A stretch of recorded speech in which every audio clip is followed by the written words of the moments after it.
Күндүн маанилүү окуялары менен тааныштырып, эфирде Ош Бирим жаңылыктары, студияда кызматта мен Айжамал Улжубай кызы, кутмандуу кечиңиздер менен. Алгач бүгүнкү көндө катталган окуялардан кыскача түрмөк. Аксыда чагылган түшүп, андан 145 баш кой кырылып калган. Оштогу эстакадал көпүрөнүн 3-чү этабы башталды. Ош шаардык социалдык өнүгүү башкармалыгында жаңы онлайн коомдук кабылдамасы ишке кирди. Президент онкология улуттук борборунун балдар онкологиясы жана гематологиясы бөлүмүнө 2 миллион сомдук сертификатты тапшырды. Жалал Абад облусунда чагылгандан 120 эмес 145 баш кой өлгөн. Бул тууралуу Өзгөчө кырдаалдар министрлигинин басма сөз кызматы билдирет.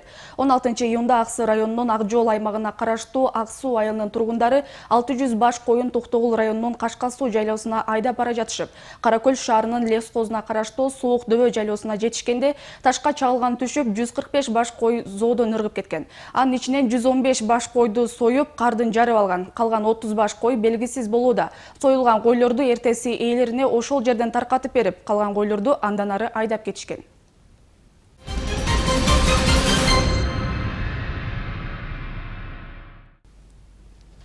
Ош шаарынын Наваи көчөсүндөгү жаңы курулган эстакада көпүрөсү өткөн жылдын октябрь айында бүткөрүлүп, колдонууга берилген. Сафари курулуш компаниясына тапшырылган бул көпүрөнүн сапаты начар деген кеп коомчулукту дүрбөлөңгө салууда. Көпүрөнүн оңдоо эмес, толуктоо иши жүрүп жаткандыгын Ош шаардык мэриясынын алдындагы жолдор башкармалыгынан билдиришти. Кененирээк кийинки материалда. Бүгүн эстакада көпүрөнүн 3-чү этабы башталды. Аны талапка жооп бергидей кылып бүтүрүү үчүн учурда акыркы иштер жүрүүдө. Курулуш иши 20 градустан жогорку температураны талап кылат. Ал эми туруксуз сакталган аба ырайынын кесепетинен улам токтоп турган иштерди улантуу ушул күнгө туура келди.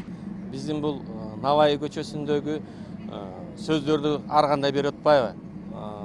Моз кайрадан жасалып атат, түшүп калыптыр дегендей. Андай эмес, бул жерде биздин иш планы өз жол менен баратат. Бул жерде 3-чү этаптагы термошоп деп коет, термошопубузду баштадык. Анткени күздө суук түшүп калып, температура төмөндөп кеткенден биз токтотконбуз. Мамлекеттик экологиялык техникалык инспекциянын Ош шаарындагы бөлүмү коомчулукта айтылган кепти четке кагып, курулуш иши өз ордунда болуп жаткандыгын кошумчалайт. Андай бузуулар бул жерде болгон жок. Бул эми элдер өтүп кетет болушу мүмкүн, асфальтты кесип алып салып дейт. Бул өзү ушинтип төшөлүп туруп, анан кесилип алып салынып, анан герметте төшөлөт да. Бул ошо уруш нормасында көрсөтүлгөн иш аткарылат бул жерде. Ачканда бузуулар болгон жок. 3-чү этап аяктаган соң көпүрө жер титирөө учурунда жана оор жүк ташуучу унаалардан өткөндө бекем болот. Талапка ылайык цемент төшөлүп, андан кийин асфальтка атайын каражаттарды орнотуу зарыл болот. Температурный шов дегени ысык суукка ойнойт. Балкалар бири-бири менен кошулган жери.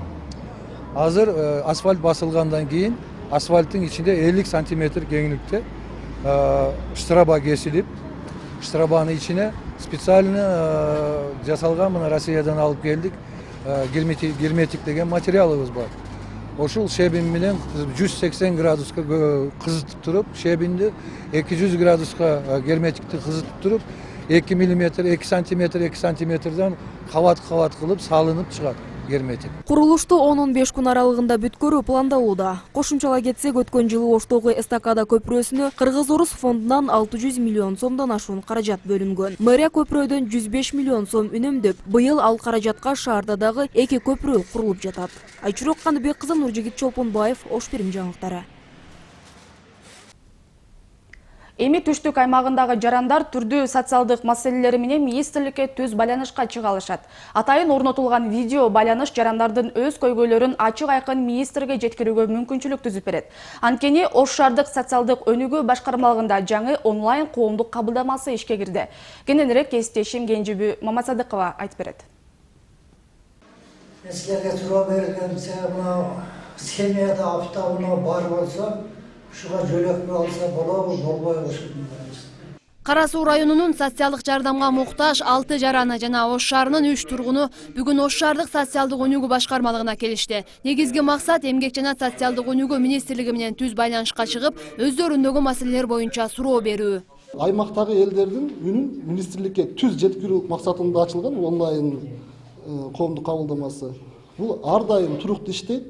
Жарандар кайрылабыз деп ошол райондордогу же шаардагы социалдык өнүгүү башкармалыгына ошо министрге түз сурообуз бар деп кайрылса бизге, биз аларды уюштуруп, министрликтин убагын аныктап, ошол күнгө жарандарды алып келебиз дагы министрлик менен түз байланышта алардын каалаган суроосуну эркин форматта бергенге мүмкүнчүлүк түзүп берилет. Онлайн аркылуу министрликке кайрылуу үчүн Сезим майыптар коомдук уюмунун жетекчиси Камилжан Майнаев да келген.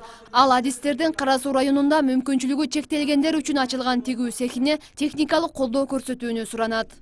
Машина экен машина заманбап техникага ушуну колдоп берсе, биз ошо ишибизди мүмкүн чектелгендер шарт түзүлүп калып, алар да өзүнүн муктаж болгон иштерин ошо эмгек таап иштесе болот да. Ушуга жардам беришин мен сурап кеттим министрликтен.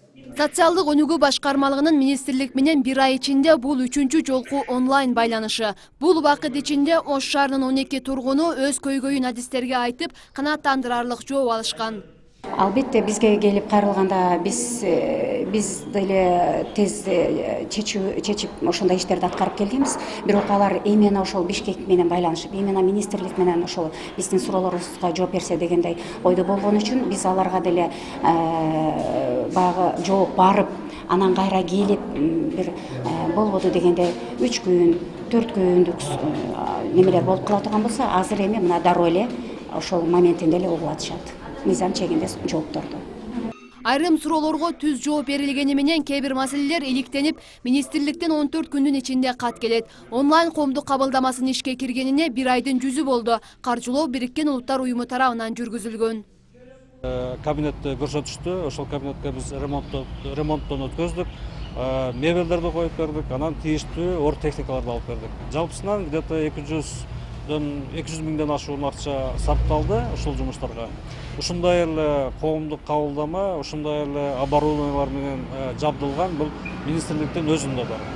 Ошондо 2 жерде болуп атат, министрликтин өзүндө и Ош шаарында. Буга чейин жергиликтүү деңгээлде кеңеш берүү бөлбөсү, ишеним телефондору иштеп жатканы менен жаңыдан гана ишке киргизген түз байланыш кээ бир жерлерде жүз берүүчү коррупциялык иштерди алдын алуусу мүмкүн дешет серепчилер. Эгерде телемейкиндик аркылуу байланыш жакшы жыйынтык берсе, өлкөнүн башка облустарында да өркүндөтүү максаты бар.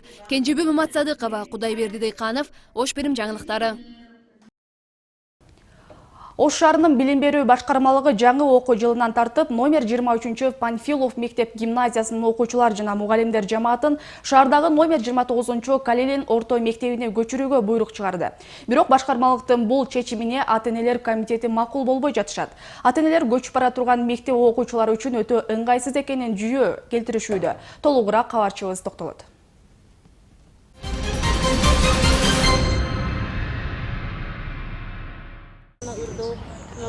Панфилов мектебиндеги ата-энелер жамаатынын айтымында Ош шаардык билим берүү башкармалыгы мектептин башка имаратка көчүүсү тууралуу расмий түрдө кече 20-июнь күнү билдирген. Ага чейин башкармалык мектепте чогулуш өткөрүп, түшүндүрүү иштерин жүргүзгөн эмес. Ошондой эле мектептеги билим алып жаткан майып балдар да жаңы имаратка каттап окууга чамасы жетпейт. Не себептен бул протоколду чыгарышып атат? Биз эч кандай собрание буга эмаспыз да. Хотя Горано имело право бизи ата-аналарды жыйнап, собрание өткөзүш керек эле. Бизи мнениябызды алыш керек эле. Анан бул протоколду түзүш керек эле. Неге 2 ай алдын чыккан протокол бизге июнь айында келиапты? Вот это тоже нарушение. Буга чейин Панфилов мектебинин ата-энелери тарабынан имаратка көчүп келе турган Разаков мектебинин жамааты менен чогуу билим алуу сунуш айтылып, бирок ал четке кагылган. Ата-энелер комитети мектеп жамаатын калтыруу өтүнүчү менен учурда Ош шаарынын мэри Айтмамат Кадырбаевке арыз жазышты. Мектеп жетекчилиги да көп жылдан берки жумуш орундарын таштап кетүүгө макул болбой турушат. Эмнеге дегенде бизде дагы грамотный мугалимдер иштейт. Алар опытный мугалимдер, алар көчөдө калган болуп атат да, эми мынандай аларга иш болбой калат да. Бирок айтып атат, баардыгыңар ушака көчөсүңөр деп. Көчкөнүбүзбү, бизде балдар болсо окутабыз да эми ал жерде. Бул жерде ата-энелер алып барса окутабыз да эми. Алып барбай койт дейсизби? Алып барбай койт акы балдарын. Уже азырдан эле айтып атышпайбы? Кантип бизге алып барабыз? Мени же бир, например, Западныйдан бир үй бүлөдөн 5-6 бала келет. Алар алып барбайт да аяка. Биз бала жоготуп атабыз. Шаардык билим берүү башкармалыгы Панфилов мектебинин ата-энелер комитети айткан сөздөрдү жалган деп, аталган маселени көбөртүп жабыртуунун кереги жок экенин билдирет. Башкармалыктан кабарлагандай, мектепти көчүрүү убактылуу гана. Раззаков мектеби жаңы имараттуу болгондо, Панфилов мектеп жамааты кайрадан өз ордуларына келишет. Жаңы мектеп быйылкы жылдын сентябрь айында пайдаланууга берилип калуусу да мүмкүн. Биздин максат ушул билим берүүнүн өзгүлтүккө учуратпоо. Биз муну көп кырдуулугун билебиз бул маселенин. Бүт тараптарды ойлонуп көрүп, анан кийин чечимге келгенбиз. Мына кече 20-июндагы жыйында дагы ошол эле директорлор дагы бар болчу. 29-дуку, 23-дүкү, 20-ныкы биздин адистер бар эле. Ошол жыйын өткөргөндө бардыгы макул болуп эле кеткен. Баары макул болгон. Себеби эң оптималдуу вариант бул ушул. Өткөн жылы ноябрь айындагы каттуу жер титирөөдө Ош шаарындагы Раззаков мектебинин имараты кооптуу абалга келген. Мындан улам билим берүү башкармалыгы мектептин окуучулары бата турган имарат деп Панфилов мектебин тапкан. Учурдан Панфилов мектеп жамааты шаардагы Калилин орто мектебинде кошулуп окутулуусу чечилген. Эске салсак, Панфилов мектебинде 712 окуучу билим алса, Раззаков мектебинде 1000ге чукул окуучу окуйт. Арген Нуров, Талгат Акылбек уулу, Ош Бирим жаңылыктары.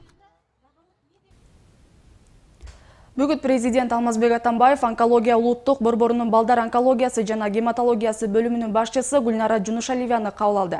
Ал мамлекет башчысына онкология кызматын реформалоодо балдар онкологиясы жана гематологиясы бөлүмү туш болуп жаткан кыйынчылыктар тууралуу айтып берди. Биринчи кезекте ал кыйынчылыктар медикаменттер менен дарыгерлердин жетишпегендигинде, ошондой эле балдарды дарылоону мындан ары жакшыртуунун зарылдыгына байланыштуу. Өлкө башчысы мамлекет атамекендик медицинаны колдоону жакшыртып, оор дартка чалдыккан балдарды дарылоо үчүн зарыл шарттарды түзүшү керек экендигин белгиледи. Мамлекет башчысы онкология улуттук борборунун балдар онкологиясы жана гематологиясы бөлүмүнүн башчысы Гүлнара Жунушалиевага онкология улуттук борборунун балдар онкологиясы жана гематологиясы бөлүмүн финансылык колдоо иретинде жана медикаменттерди сатып алуу үчүн 2 миллион сомдук сертификатты тапшырды. Дүйнөлүк саламаттыкты сактоо уюмунун маалыматына ылайык, күнүнө 144 жаран кутурма оорусуна чалдыгып турат. Кыргызстанда бул илдеттен арыла албай келет. Үстүбүздөгү жылы 5 ай ичинде Ош шаарына 194 жаран катталса, алардын ичинен 81 балакатка жете элек балдар. Мындан улам дарыгерлер жарандарды үй жаныбарлары менен этият мамиледе болууга чакырышат. Адистер билдиргендей, кутурма оорусун жуктурган жандыктын шилекей агып, кыжырдануусу күчөйт. Илдеттин таасири күчтүү болгондуктан жуктурган жаныбар 10 күндүн ичинде өлөт. Бирок бул аралык ичинде адамга кол салса, вирусту жуктурган адамдын өмүрүнө да зыян тиет. Ошондуктан короо малдарын эмдетип, илдеттен сактануу жолдорун үйрөнүү, учур талабы дешет ак халачандар. Жай сайын олордо андай брачный сезон башка деп башталат, гормональ өзгөрүү айвандарды аркылуу эме башталат да. Ушул мезгилдерде раздраженный болуп, анан адамга таштанышы мүмкүн. Биринчи проточный водой деп коет, ушу агып аткан сууда жууш керек, сууну куюп жууш керек. Анан эч качан рананы тикпеш керек, чаппаш керек, наоборот ачык болуш керек рана. И тегерегин обязательно мыльным раствором деп коет. Самындап, жөнөкөй суу менен самындап жуулат рана полностью ушу тиштеген немени. Анан тегерегин только йод менен обработка жасалат. И одан кийинки неме этап обязательно медпунктке кайрылыш керек. Ал эми азыр кезекти Аалам алкагында болуп жаткан соңку жаңылыктарга беребиз.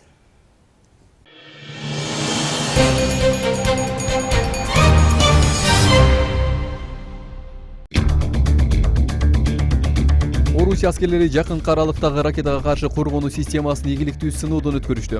Бул туурасында аталган өлкөнүн коргоо министрлиги билдирет. Сыноо Казакстандын Сары Шаган полигонунда өттү. Ведомстводон билдиришкенде, анын максаты колго түшүрүүчү ракетанын тактикалык жана техникалык мүнөздөмөсүн тастыктоо болуп саналат. Жума күнү Орусия президенти Владимир Путин билдиргенде, Американын ракетага каршы коргонуу системасы Орусияны коркутууда жана ага Москва мажбур түрдө жооп кайтарууда. Кремль америкалык кандай системасын Европада жайгаштыруусуна каршы, анткени алар Орусиянын стратегиялык потенциалына каршы келет деп эсептейт. Ал эми НАТО болсо, анын аталган өлкөгө каршы багыт албагандыгын айтып келет.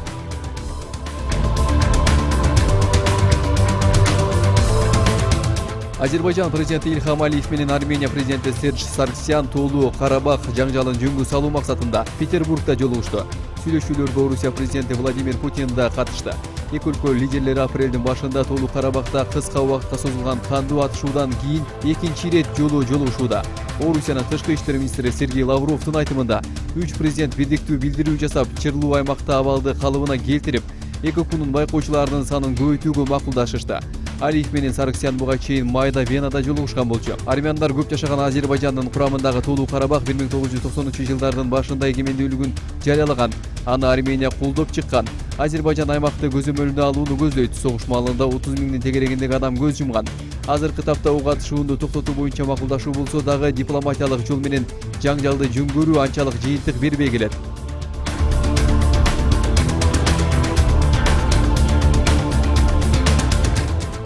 Европа биримдиги тышкы иштер министрлери дүйшөмбүдө Люксембургда өткөн жолугушууда Орусияга каршы санкцияларды узартуу маселесин талкуулашты. Анын жүрүшүндө кайчы пикирлер айтылды. Британия Москванын Украинадагы аракеттерин эске алып, Орусияга карата санкцияларды узартуу керек деген пикирде. Франция аталган өлкө Украинадагы жекшелерге колдоо көрсөтүүнү токтоткондо гана санкциялар алынаарын билдирүүдө. Ошол эле учурда Париж Европа лидерлеринин Кремль менен ымала түзүүгө болгон аракеттерин жактайт. Словакиянын тышкы иштер министрлигинин башчысы Мирослав Лайчак Европадагы айрым саясатчылар санкцияларды алып таштоону талап кылып жаткандыгын билдирди. Аткаруу бийлиги аларды тоготпой кое албайт. Анын пикиринде бул маселе боюнча саясий дискуссия жүргүзүү зарылдыгы бар. Интерпол өткөн жумада Орусиянын Казань шаарында Абдухалим Назар Зууданын айдоочусу Мирза Мукамилов менен анын иниси Каноат Мукамиловду кармады. Орусия бийлиги аларды Тажикстанга өткөрүп берди. Алар Тажикстандын коргоо министринин мурдагы орун басарынын тобу менен кызматташып, анын жеке тапанчаларын катышкан деп айыпталууда. Булардан тышкары 10 чукул адам кармалды.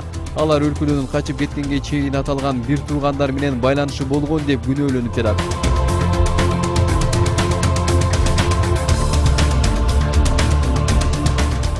Манчестерде мас абалында пенсионер аялы спирттик ичимдиктерди саткан дүкөндү сүзүп кирген. Окуя дүкөндүн ичиндеги камерага тартылып калган жана кийинчерээк YouTube'га жайгаштырылган. Учурда аны 34 миңден ашуун көрүүчү көргөнгө үлгүргөн. Тасмада Landside Wine Store деп аталган супермаркетке 79 жаштагы аял өзүнүн автоунаасы менен терезесин талкалап кирип барган. Мындан сырткары айдоочу 6 жаштагы баланы да коюп кеткен. Бала ал жерде апасы менен болгон жана кырсыктан жеңил жаракат алган. Ал эми жол эрежесин бузган британиялык аял 3 жылга айдоочулук укугунан ажыратылды. Ал гана эмес, сот тарабынан 50 саатка коомдук жумушка жана $240 жазанага тартылды.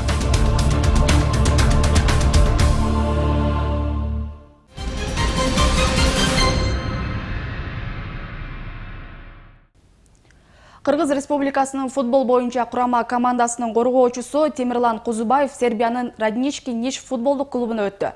Бул тууралуу клубдун расмий сайты кабарлайт. Аталган клубдун маалыматында башка командага өтүүнү команданын жарым коргоочусу Антон Землянухин сунуштаган. Анткени Землянухин буга чейин аталган клубда ойноп келген. 21 жаштагы Кузубаев Кыргызстандын жаштар курамасынын капитаны. 2015-жылдан тарта улуттук курамада ойноп келет. Ниш шаарынын клубу Сербиянын Суперлигасында ат салышууда. Сиздер Ош Бирим жаңылыктары менен таныштыңыздар. Биздин чыгармачыл топ тарабынан даярдалган акыркы кабарлар мына ушулар болду. Алдыда ММКда эмне кеп жана эртеңки күнгө алынган аба ырайы тууралуу маалымат сиздерди күтөт. Эске сала кетсем, ушул жана башка кызыктуу окуяларды Ош Бирим чекит KG сайтынан да көрсөңүздөр болот. Ал эми мен сиздер менен коштошом. Кечиңиздер көңүлдүү улансын.